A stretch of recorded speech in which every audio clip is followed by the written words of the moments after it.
The morning light spilled through the big windows of Willowbrook Diner, turning the turquoise booths warm and golden. Outside, the city was waking up. Engines, footsteps, the ordinary rush of a weekday morning. Inside, though, Clarissa Hayes had no idea this day would turn anything but ordinary. What followed would test her courage, reshape her world, and remind anyone watching that small acts of decency can echo far beyond a single moment. If stories about compassion mean anything to you, please like, share, and subscribe to Gentle Voices.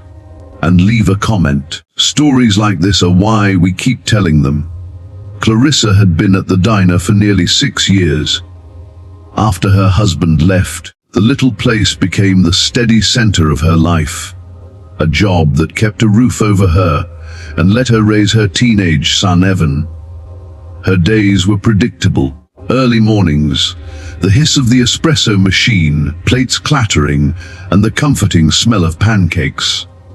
It wasn't glamour, but it carried quiet pride. She wore her apron like armor, even when her feet ached and the paycheck barely stretched. Her strength came from showing up. That morning a man walked in who made heads turn. He moved with a serious, almost weighty presence, a long grey beard, arms covered in tattoos that hinted at a life with stories behind them, and a leather vest patched with the insignia of the Hells Angels. He sat by the window and stared out, keeping to himself. Some customers shifted uneasily, others glanced toward the door as if thinking of leaving. Clarissa did what she always did.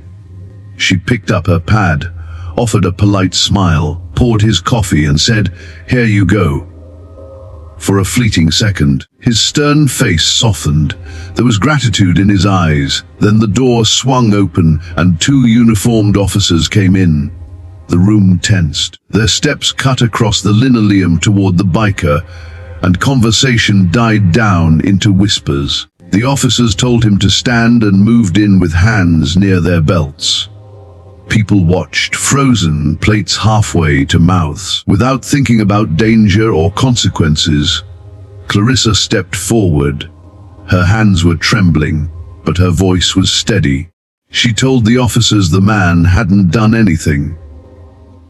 He'd come in for coffee like anyone else, and reminded them this was her diner. Without a warrant or a clear reason, they couldn't harass a customer on her floor.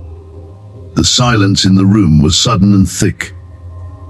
The officers exchanged a look, muttered to one another, and then walked out. Clarissa felt her heart pound like it might burst. She turned to the biker who sat in stunned quiet. He didn't speak, he only gave a single heartfelt nod. He finished his coffee, left money on the table, and walked away. That night, in the dark, after she'd tucked Evan into bed, Clarissa replayed the scene. She worried she'd made a mistake by stepping in. She worried for her safety, for her son. But something inside told her she'd done the right thing. The next morning, as she unlocked the diner, a low, distant rumble filled the air. It got louder and louder until she realized it was the sound of many engines. She stepped outside and watched, breathless, as a long line of motorcycles rolled down the street. Shining chrome, roaring engines, leather jackets catching the light. After a while, they filled the diner's parking lot. 200 riders, serious and solemn, dismounting in silence. The man from the day before came forward and took off his sunglasses. His face was different now. There was warmth where there'd been wariness. He told Clarissa word had spread about what she'd done. They had come not to intimidate, but to thank her. They filled the booths and the counter. But instead of chaos, there was camaraderie, laughter, stories of the road, and easy kindness.